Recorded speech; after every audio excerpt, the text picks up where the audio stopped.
Hello students, how are you. आज मैं आपको पढ़ा रही हूँ सीमांत उपयोगिता ह्रास नियम। उपयोगिता विश्लेषण की एक बहुत ही महत्वपूर्ण अवधारणा है सीमांत उपयोगिता ह्रास नियम। इससे पहले मैंने आपको उपयोगिता के विषय में बताया, उपयोगिता के प्रकार बताए, उपयोगिता संख्यावाचक दृष्टिकोण, क्रमवाचक दृष्टिकोण, इस सब के विषय में आपको मैं समझा चुकी हूँ। संख्यावाचक दृष्टिकोण पर आधारित नियम है डॉक्टर मार्शल के द्वारा दिया हुआ सीमांत उपयोगिता ह्रास नियम, जिसके बारे में आज हम पढ़ेंगे। इससे पहले मैं आपको अर्थशास्त्र की परिभाषा और कई टॉपिक अन्य भी कवर कर चुकी हूँ। यदि आप लोगों ने मेरे पिछले वीडियोस नहीं देखे हैं तो आप लोगों से रिक्वेस्ट है कि मेरे पिछले वीडियोस देखिए, और अगर आपको पसंद आते हैं तो लाइक, सब्सक्राइब, शेयर करना मत भूलिए। और आज हम शुरू कर रहे हैं सीमांत उपयोगिता ह्रास नियम। जैसा कि आपको मैं बता चुकी हूँ, सीमांत उपयोगिता क्या होती है। सीमांत उपयोगिता होती है एक अतिरिक्त इकाई की उपयोगिता।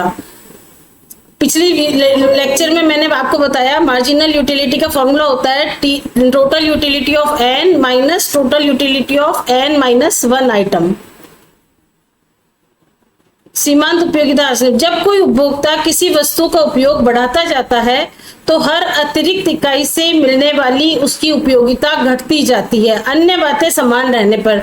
देखिए, ये सभी नियम जो है ये अन्य बातें समान रहने पर ही लागू होंगे। और सीमांत उपयोगिता ह्रास नियम ये कहता है कि जैसे जैसे उपभोक्ता एक वस्तु का उपभोग बढ़ाता जाता है तो उसको अतिरिक्त इकाई से मिलने वाली उपयोगिता गिरती जाती है। जैसे कि अगर हम भूख का उदाहरण लें तो पहली रोटी से हमें सबसे अधिक संतुष्टि मिलती है, दूसरी से उससे कम, तीसरी, चौथी और पांचवी तक तो संतुष्टि घटकर 0 हो जाती है। इसी तरह से ये नियम एक मानव प्रवृत्ति पर आधारित है। नियम मानव स्वभाव के अनुरूप है। इसमें ये मान के चलते हैं कि आवश्यकताएं धीरे धीरे संतुष्ट हो जाती है और उपभोक्ता संतुलन का ये महत्वपूर्ण आधार है। नियम की परिभाषा, जैसे जैसे एक उपभोक्ता एक वस्तु की क्रमिक इकाइयों का उपभोग करता जाता है वैसे वैसे उससे प्रत्येक अतिरिक्त इकाई से प्राप्त सीमांत उपयोगिता क्रमशः घटती जाती है, जबकि अन्य वस्तुओं का उपभोग स्थिर रहता है या अन्य बातें स्थिर रहती है। कई अन्य मान्यताओं पर आधारित है। ये नियम सर्वप्रथम जर्मन अर्थशास्त्री गॉसेन के द्वारा दिया गया था और इसे गॉसेन का प्रथम नियम भी कहते हैं। इसको बाद में लोकप्रिय बनाया डॉक्टर मार्शल ने। तो जैसे कि पता है आपको, मार्जिनल यूटिलिटी का formula, marginal utility equal to total utility of n minus total utility of n minus 1 item. अब नियम की मुख्य मान्यता है, जैसे कि मैंने बताया अन्य बातें समान रहने पर। तो अन्य बातें कौन कौन सी समान रहनी चाहिए, ये नियम की मुख्य मान्यता है। तो पहली मान्यता ये ले ली गई है कि उपयोगिता मापनीय है, मतलब उपयोगिता को संख्या में मापा जा सकता है। दूसरी मान्यता है कि सभी इकाइयां आकार, गुणवत्ता, रंग आदि में समान है, एकदम समरूप है। तीसरी है उपभोग की निरंतरता, मतलब उपभोग जो कर रहा है व्यक्ति वो निरंतर कर रहा है। अगर एक रोटी आपने सुबह खाई और एक रोटी शाम को खाई तो ये नियम लागू नहीं होगा, क्यों हो सकता है शाम को आपको भूख अधिक लगी हो तो उस समय आपको उपयोगिता दूसरी रोटी से अधिक भी मिल सकती है। इसके अलावा एक बहुत ही महत्वपूर्ण मान्यता है कि उपभोक्ता विवेकशील है, मतलब वो अधिकतम संतुष्टि प्राप्त करना चाहता है। इसके अलावा आय और रुचि स्थिर है और कीमतें भी स्थिर है। ये नियम की मुख्य मान्यता है। इसको उदाहरण से अगर हम देखा जाए तो ये एक सेव का उदाहरण लिया है। पहली सेव खाने से 10 इकाई उपयोगिता मिल रही है, दूसरी से 18,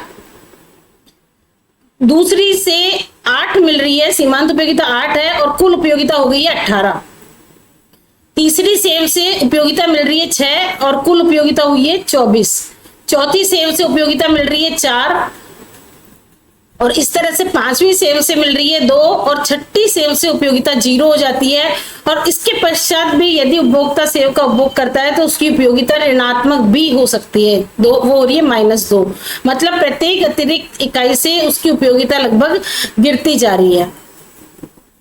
इसी को यदि हम डायग्राम से दिखाएं तो ये है मार्जिनल उपयोगिता, सीमांत उपयोगिता वक्र है। ये देखिए आप, सीमांत उपयोगिता लगभग गिरती जा रही है और छठी इकाई पर सीमांत उपयोगिता गिरकर 0 हो गई है और इसके पश्चात ये नेगेटिव भी हो सकती है। तो सीमांत उपयोगिता वक्र जो है ये सदैव इसका ढलान जो होगा वो नीचे की ओर गिरता हुआ होगा। ये वक्र बाएं से दाएं की ओर झुकता है, जो उपयोगिता में क्रमिक ह्रास को दर्शाता है।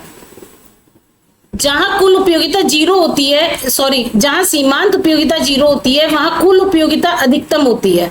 मतलब उपयोगिता तभी तक बढ़ती जाती है जब तक कि सीमांत उपयोगिता धनात्मक रहती है। जैसे ही सीमांत उपयोगिता जीरो होती है कुल उपयोगिता धनात्मक अधिकतम हो जाएगी और उसके पश्चात ऋणात्मक सीमांत उपयोगिता होने पर उपयोगिता गिरना शुरू हो जाएगी। अब कुछ नियम के अपवाद भी है, जैसे दुर्लभ वस्तुएं होती है।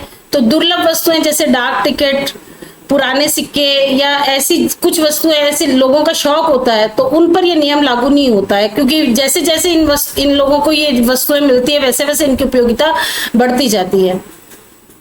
इसके अलावा मैंने आपको पहले ही बताया कि उपभोक्ता को विवेकशील माना गया है। तो अगर शराब या नशीले पदार्थों का उपभोग अगर उपभोक्ता करता है तो अब भी ये नियम लागू नहीं होगा। इसके अलावा अत्यधिक कंजूस अगर व्यक्ति है तो उसको धन की प्रत्येक अतिरिक्त इकाई अधिक उपयोगिता देगी, तो उसके लिए फिर भी ये नियम लागू नहीं होगा। इसी तरह से संगीत व कला, इन क्षेत्रों में भी ये नियम लागू नहीं होगा। लेकिन कई बार, बहुत बार सुनने के बाद किसी भी गीत को उपयोगिता गिरने ही लगती है। तो कुछ अपवाद है जिनमें ये नियम लागू नहीं होता। अदरवाइज ये अन्य समस्त परिस्थितियों में अगर मान्यताओं को रखा जाता है तो अन्य बातें स्थिर रहने पर यह नियम लागू होता है। इसका बाद इसका महत्व, नियम का महत्व एवं उपयोग। ये मांग वक्र का आधार यही है। मांग का नियम जो मैंने पिछले वीडियो में पढ़ाया है वो उसका आधार यही है। इसके अलावा मूल्य निर्धारण की नीति, कराधान के क्षेत्र में भी इसका उपयोग किया जाता है। धन की सीमांत उपयोगिता घटने के कारण अधिक आय पर अधिक दर से कर लगाया जाता है और उपभोक्ता संतुलन के लिए भी ये उपयोगी है। निष्कर्ष रूप में कहा जा सकता है कि सीमांत उपयोगिता ह्रास नियम आधुनिक अर्थशास्त्र के महत्वपूर्ण सिद्धांतों की नींव है। यह हमें बताता है कि उपभोक्ता का व्यवहार तर्कसंगत होता है और वस्तु की उपलब्धता बढ़ने के साथ साथ उसकी उपयोगिता उस व्यक्ति के लिए घटती जाती है। यही सिद्धांत मांग, मूल्य निर्धारण, कराधान नीति आदि का आधार बनता है। तो पहले घटती हुई इकाई, सीमांत उपयोगिता के विषय में यदि कहा जाए तो पहले ये घटती हुई होगी, फिर शून्य हो जाएगी और मांग के नियम का आधार भी यही है। तो ये है आपके सीमांत उपयोगिता ह्रास नियम। कुल मिलाकर यही कहा जा सकता है कि सीमांत उपयोगिता ह्रास नियम, जैसे जैसे व्यक्ति एक वस्तु के अतिरिक्त इकाई का उपभोग करेगा उसकी उपयोगिता गिरती जाएगी। यदि आपको इस टॉपिक में किसी तरह की प्रॉब्लम है तो आप लोग कमेंट बॉक्स में लिख सकते हैं। और साथ ही आप लोगों से रिक्वेस्ट है कि आप लोग मेरे वीडियोस देखिए और लाइक, सब्सक्राइब, शेयर भी करिए। Thank you very much.